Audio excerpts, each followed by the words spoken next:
સૌરાષ્ટ્રના 5 ક્રિકેટરોની કીટમાંથી દારૂ બિયરનો જથ્થો મળ્યો। ચંડીગઢથી રાજકોટ પરત ફરતી વખતે ક્રિકેટ કીટમાંથી દારૂનો જથ્થો પકડાયો હોવાની વિગત છે। એરપોર્ટ પર કસ્ટમ વિભાગની તપાસમાં દારૂ બિયરનો જથ્થો મળી આવ્યો। ક્રિકેટની કીટમાંથી 27 દારૂની બોટલ અને 2 યુનિટ બિયરનો જથ્થો ઝડપાયો હોવાની વિગત છે। સિનિયરને ખુશ કરવા માટે દારૂ લઈ આવતા હોવાની માહિતી છે।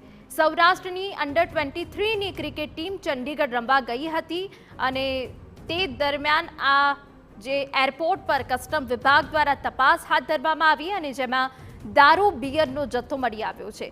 ક્રિકેટ કીટમાંથી 27 દારૂની બોટલ અને 2 યુનિટ બિયરનો જથ્થો ઝડપાયો હોવાની વિગત છે। આ સૌરાષ્ટ્રની અંડર 23ની ટીમ જે ચંડીગઢ મેચ રમવા માટે ગઈ હતી, પરત ફરતી વખતે દારૂ ઝડપાયો છે।